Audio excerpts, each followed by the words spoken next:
Right. You ready? Sorry, I can't actually talk properly unless I'm not wearing any socks.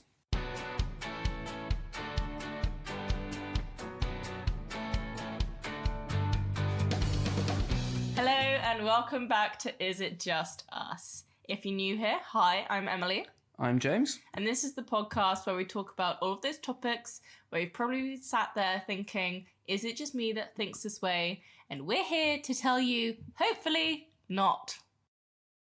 But this week is slightly different because it's almost like a little, our top tips. Yeah, and you say you sat there thinking, are you the only one that thinks this way? This is more the way we think, and we're sharing it. Yeah. Which sounds really mysterious, but it's not that interesting, actually. No, it's actually not that interesting. It'd probably be more useful than interesting.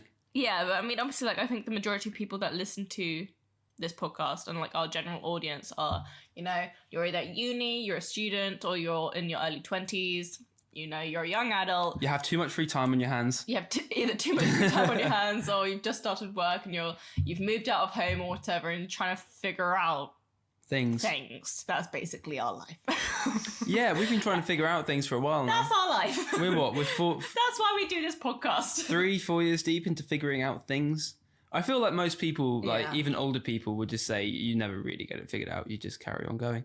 Yeah, pretty much. But at least we can share what we have figured out so far. Yeah, this one, I feel like we've kind of figured it out. But, I mean, obviously I haven't told you what it is yet. So pretty much we realised that here in Australia, living just the two of us, we're actually not spending that much money, realistically. I feel like I need to rewind a bit more from, not just Australia. Because we haven't already said it this week. This week's topic is our top tips for budgeting. And I know some of you are probably sighed, being like, oh my gosh, are you kidding me? That's such a boring topic to talk about. But it's an important one. Because the number of people I think it's something like 17 to 25 or whatever it is, that don't know how to budget and go into their overdraft is a huge number of people. So we've done the whole student thing. We've been students. We've moved out of home. We're living in our flat together for the first time, paying adult rent, not student rent, and adult bills. Although, to be fair, student bills are the same kind of bills. It's just this time we're not students.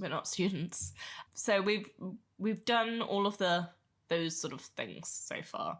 But we wanted to sit down and sort of chat to you about all of the things we've learnt about how to budget. It's not even budgeting, because I don't think much of it is a conscious effort for us. We just kind of do it now out of habit. But some of the things we're going to talk about, I definitely made a conscious effort to do, especially when I was at uni. Because, say, what's on the list? The whole budgeting, overarching idea of budgeting. When I was at uni, I used to have a weekly, little piece of paper. And I used to write down my weekly sort of allowance I gave myself. So however much money I said to myself, you have for the week. I would then, every time I spent something, say my weekly shop, which we'll get on to, I would say, okay, you've spent £35 on your weekly shop, deduct it, and that's what you've got to play with for the rest of the week or whatever. And that's kind of because it was written down, I had to hold myself accountable, if you see what I mean. I did not do that.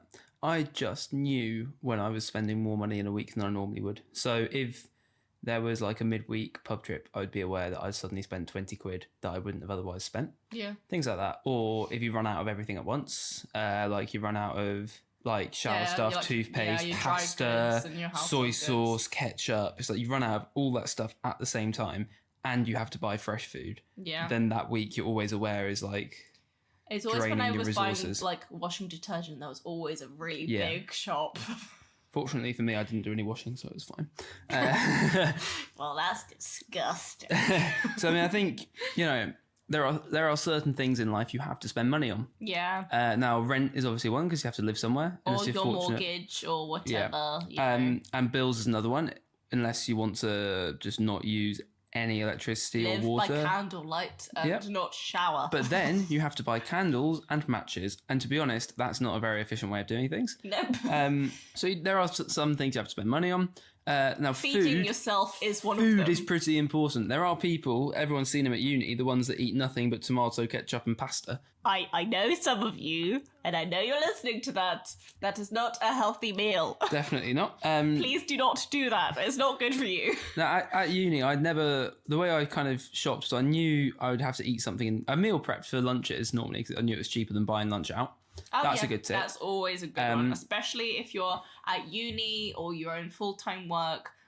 You know, just take an hour out of your week on like a Sunday, meal prep your lunches for the week, and they're done. Even if you meal prep 3 days out of 5, it saves you so over much the course of a year. That will save you a fortune, and like we're talking actual like money that you could literally go on holiday with. Yeah, like it's a massive difference.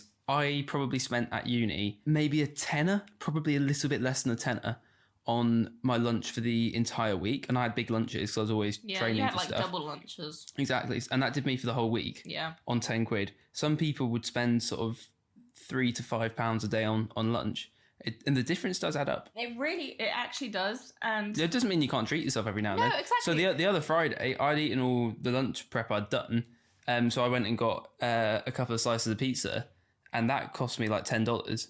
And I was like, well, it's Friday and I've done pretty well saving money for this week anyway. So, you know, lapses like that aren't a problem. It's just don't do it every day. No, pretty exactly. much. And like another simple thing, like following on from the same sort of vein, is things like coffee. When I was at uni, I remember a lot of my friends spent an absolute fortune buying coffee at uni when you could easily buy yourself a cute little reusable flask and take coffee in to uni with you.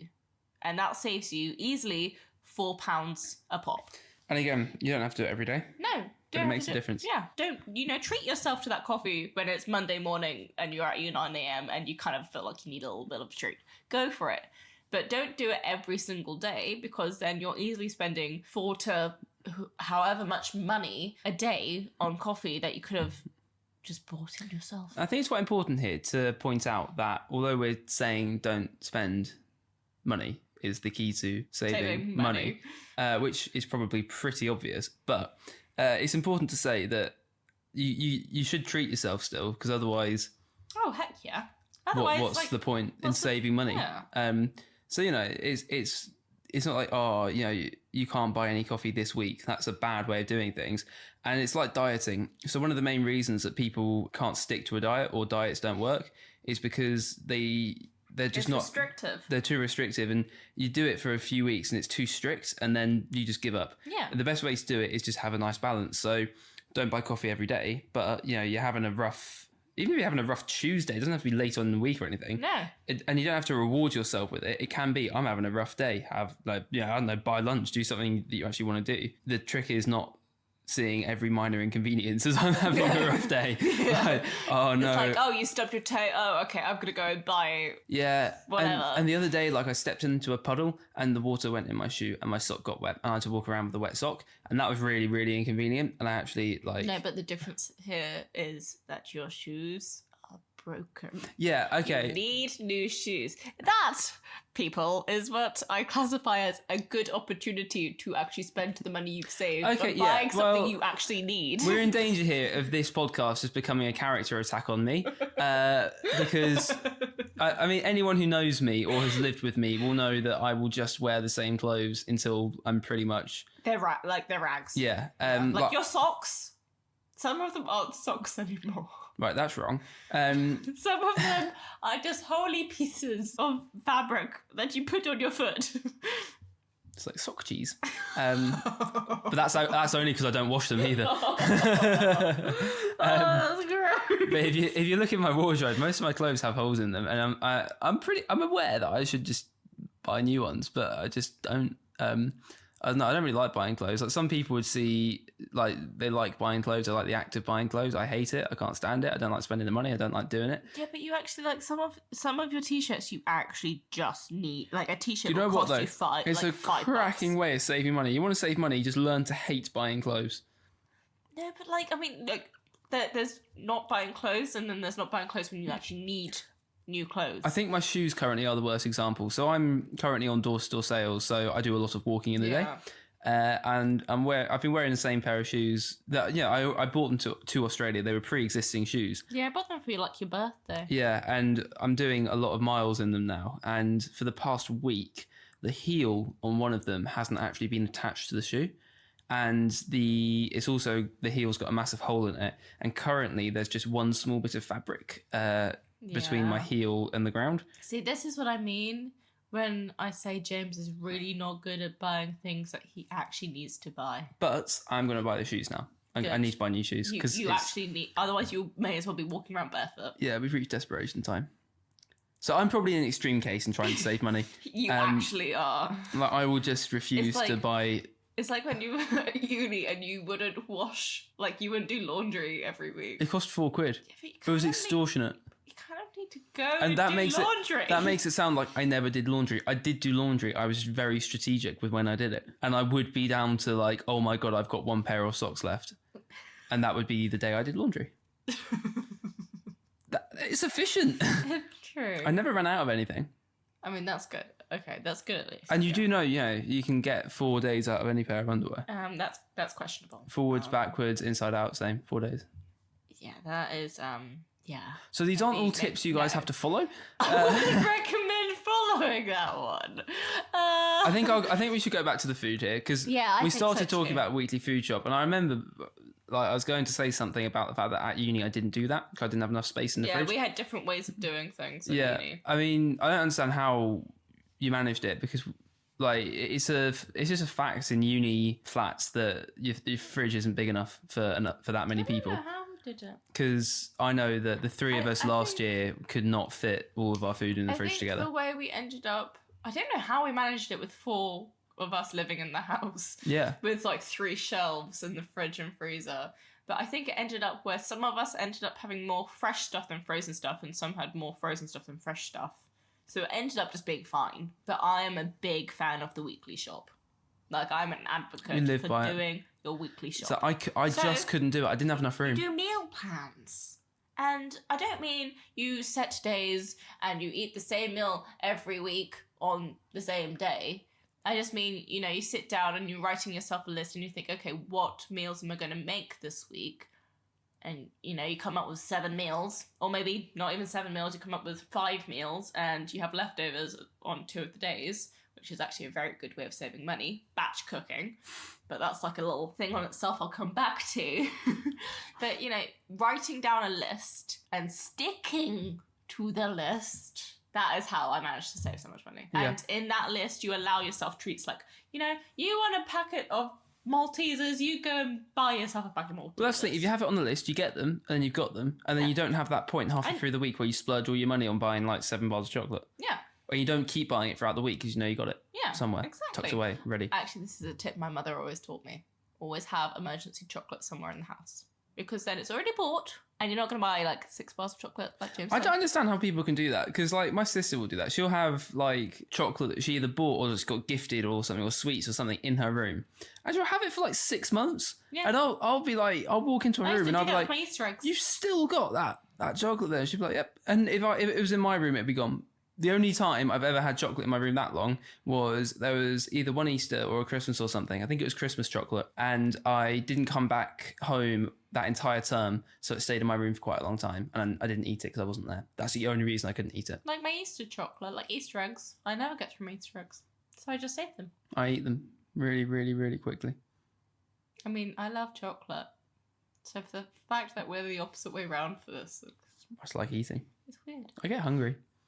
Yeah, true. It's a problem. True. That's partly why I didn't weekly shop at uni as well, because some nights I'd just be like, I need a lot of food now. Yeah. Quickly going back to the whole, what was it I was saying? I don't know. Batch cooking. That's cooking. So batch cooking is such an easy way to save money. And it's a similarity to the whole meal planning thing. Not meal planning, meal prepping, like for your lunches. Batch cooking, say at uni I used to make a bolognese or something that was classified for 4 people. So I'd make 4 people's worth of bolognese. I'd eat the whole thing. No, I didn't eat the whole thing. I ate however much I wanted to eat, and then I would portion it up and freeze it so that I knew that if there was a day when I had either nothing in the house or I couldn't be bothered to cook, I could just defrost that, cook some pasta, and that's a really good solid meal. Yep, I did that quite a lot, but I ended up doing that to the point of having the same meal quite a lot of times in the week, which is a bit boring. That is boring. But again, that partly came down to like freezer space, and so I'd only be able to fit a certain number of Tupperwares in my freezer. And once you filled it out with, like one meal, you have to kind of eat it before you can cook another big meal. And so I ended up having the same meals quite a lot.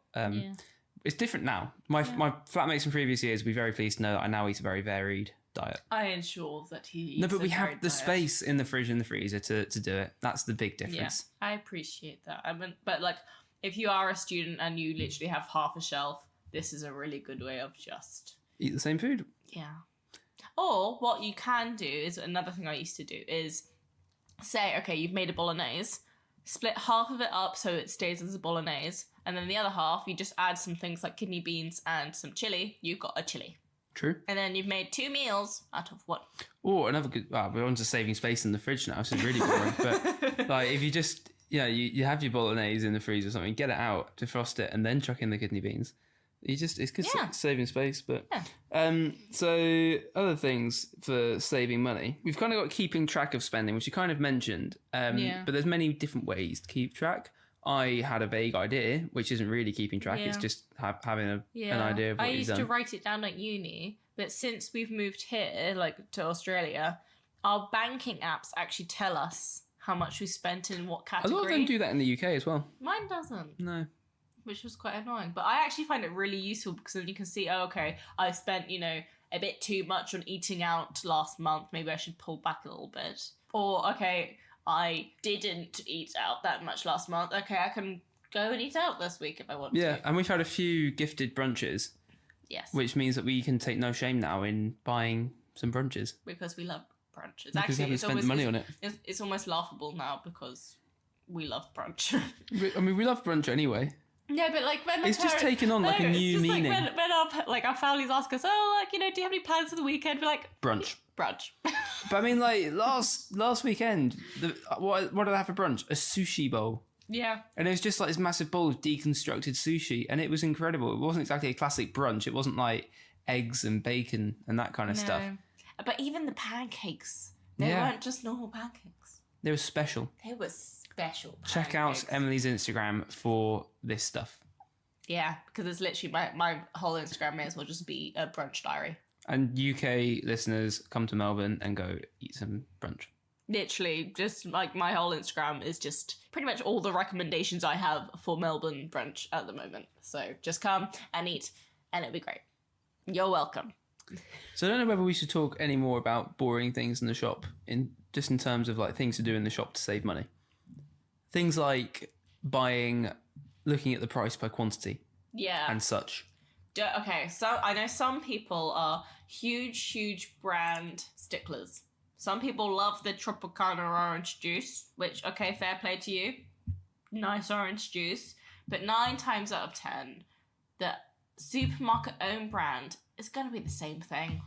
We quite like that program. Read the ingredients. What is it? Eat well for less. Eat well for less, and they'll do that taste test thing where they replace like this entire kitchen. They unbrand everything, and they'll have like your cereal box and your orange juice carton, but they're completely unbranded. And they'll put in like they won't tell them what's been switched and what isn't, but some of it they put in just the value the same brand. And some put in value brands, and some bits sometimes are a little bit more expensive. Yeah, and normally most of the time the person can't tell the difference, or sometimes they say it tastes nicer, and it's really bizarre how like your psychology works for it. Especially for things like food, I'm a huge advocate for places like Lidl and Aldi, especially for things like their fruits, their vegetables, their milk, eggs, all of those staples. They are exactly the same things you would get in any other supermarket, but for cheaper. To an extent, I stopped buying onions from Lidl because I kept buying onions from there, and they were all disgusting. Well, then, like obviously, like within so there are some exceptions. You have to check them, check the food, but even like say with meat, if it's I'm a huge fan of like free range meat and eggs and stuff like that because, it's nicer.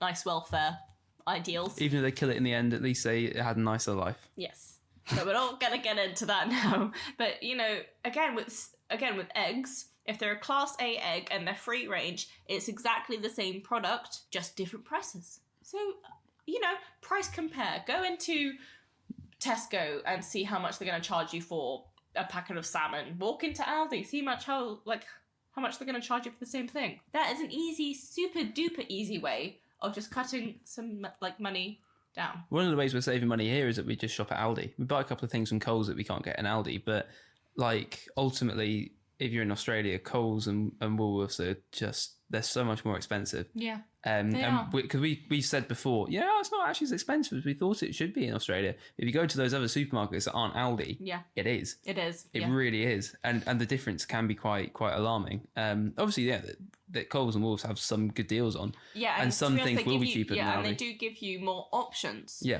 because obviously the whole premise of Lidl and Aldi is they give you 2 options. But your basic weekly shop, Aldi is the one. Yeah. It's just like what my mum does back in the UK is she'll do the basic weekly shop in Aldi, and if there's anything she can't pick up in Aldi, if there's things she can't pick up in Aldi, she'll go and pop into Asda or Tesco or wherever. Which is obviously a bit more time consuming. Yes. But we're doing that now because we're in the city. Yeah. So it's quite easy to go to 2 different shops because they're within a 4-minute walk of each other. I mean, you say that, but in the UK, I don't know if anyone else has noticed this. Normally now, you'll find an Aldi is quite often next to a Waitrose or a Marks and Spencer's. Interesting. Yep. Little tidbit for you. I've noticed them being close to Asda's as well. Yeah, there you go. And I always thought that was just like some brand competition, like no, they're normally you see close KFC to another, next to McDonald's all the time. They're normally close to another supermarket. Yeah, so that makes sense. While people might think it is slightly more time consuming, yes it is, but it's not going to be that much more time consuming. And it will save so much money. Yeah. You just have to get over the whole brand issue. Oh, and you know what else you have to get over as well is the checkouts at Aldi just terrify me. They are stressful. Like they throw... Just don't pack in the packing bay in Aldi. Just shove it in your trolley and just move the trolley Even away. that's stressful. I can't get it in the trolley quick enough. And then like the person at the checkout bit's just staring at you like, mate, get out of my checkout. And then there's people like tutting in the queue and you're like, I'm sorry, I didn't mean to be such a mess, but I just thought I had more time. This is the whole thing of Aldi, is it's stripped back. They get you in, they get you out. There's no frills. Don't expect frills in Aldi or Lidl, okay? You're there for food, get your food and leave, okay? Very much our attitude. At least you're getting good prices. Yeah, okay? And that's why. So people just need to get over the whole snobby thing of, I don't want to shop in Aldi or Lidl because it's not good quality stuff. Like, clearly, I mean, in some cases there are some questionable things, but for your as long as you check what you're buying, it is good stuff. And it's the same stuff you're going to buy in Asda or Tesco or Sainsbury's. So this podcast has now just become Shopping with James and Emily. We have just been shopping, so that's what we're pretty this whole fresh thing. From it. Yeah. I know it's quite an exciting way to spend half an hour is shopping with us. You are welcome. To be fair, I do you haven't really experienced it that much. I normally do really annoying things when I'm food shopping, because I get so bored. Oh. Yeah, like sliding around on the trolleys and stuff, and doing trolley. The opportunity to get. Do you know what? It's in Aldi. I don't have enough room to do trolley tricks, so I normally try and spin the trolleys around or something on the way around. Just to you got to do something to entertain yourself. Which is why I quite like being the one that pushes the trolley around rather than being the one that goes and gets the food. If you're on a group trip, and. Like the aisles just aren't wide enough for me to do like my tricks. Yeah, I'm a bit of a daredevil in the supermarkets. Aldi wants to get you in and get you out. I want to spin my trolley around. And... Emily doesn't want you to spin the trolley around because we want to get in and get out. 2 different approaches to shopping. I like to enjoy my time. Oh, another one that not many people. I think people know of this one. Again, it's a supermarket hack. This is a super duper exciting podcast. Woo. Is in supermarkets, the general layout of a supermarket is you want to stay on the outskirts of the supermarket, because on the inside are all the things you don't actually want to buy, but you end up buying anyway, and then you're like, oh, actually, I didn't need this. Also, bottom shelf, avoid the middle bit of the shelves because bottom shelf is normally where the cheapest stuff is. But they want you to look at the middle of the shelf and be lazy and go, yep, I love that. Yep. Woo, supermarket hacks. Also, gym tip involved in that, get your squatting in whilst you're shopping. Go to the bottom shelf, have a little squat. One shopping trip, you got 100 squats in there. It's good for your thighs. Right. Do you have anything else you want to add? Yeah, don't buy as much alcohol, which is quite a sad one that will probably pain everyone because, as we know, the modern man and woman is an alcoholic. We all are, it's just natural. And speak for yourself, I'm not. You bought wine twice this week, one of which was slightly my request, but that's by the by. That's by the by, I was gonna say. Yeah, but I mean, I say that. And also, buy less they alcohol. were deals. They were deals. They were so that's another good way of great doing deal. it. Just get a good deal on your alcohol. But if you constantly, every single week, I mean, the weekend's the weekend. Yeah, if you want to drink, have a drink. But there's always ways to cut down and not spend quite so much on alcohol. It's quite easy. It's an easy place to save some cash, especially in this country, because alcohol is bloody expensive in Australia. It's taxed to heck. That's. But we won't get into that now because we mention it every week. Actually, we mention it every That's week. how sore we are about it. It's tough. It's a tough thing. These Australians know nothing about Weatherspoons and the joy of getting a pint for like £2.50. I said that to a couple of people I work with. They were absolutely shocked by those prices. Yeah, and they would be because they don't know what a £2 pint is. Nope, no idea. Don't know what pounds are either. It's all dollars, but yeah. Oh well. We will wrap it up there for this week. I know it's been a super duper exciting episode, but helpful. I think if there was a podcast talking about this when we were heading to uni or something like that just gave you the heads up from people who have done it, I thought it'd be pretty useful. Yeah. And a lot of people just get to like uni and are just like, I have to buy my own food. Yeah. And it can be a little bit overwhelming when you're walking into Asda and you're like, ugh. But don't worry, we've all been there. But hopefully these tips were a little bit helpful. And not too boring. And if you get bored in the shops, trolley tricks, mate. That's how you do it. Keep yourself entertained. James's tip of the week, right there. James's tip. But as always, thank you so much for listening. You can obviously always catch us on social media. Yes, I know the podcast, Instagram and Twitter has been pretty quiet recently. Your Instagram's not that quiet. No, the podcast. Oh, the podcast Instagram. Yeah, the podcast Instagram. Yeah. It's because we're now busy people that work full time, and you don't work full time. I may as well. I work. That's by the by. I'm trying to finish up here. You work every day anyway. I work every day, but you can obviously always follow us over there, which is at Is It Just Us Pod. You can catch me on Instagram at that's_just_Emily, and me at that'sjusticejames_98. And as always, please let us know what you think of this episode. If you're listening on Apple Podcasts, we would love for you to rate and review. If you like our top tips, do tell us. If you hate them, you think they're really boring and rubbish and not very helpful, you can tell us that as well. Yeah, there you go. Anyway, we love hearing your feedback. So please keep it coming and be sure to share it with your friends, your family, and let us know what you want us to talk about. Do you like tips? Do you like this sort of episode? If so, tell us what sort of tips you want. But yeah, we'll catch you guys next week.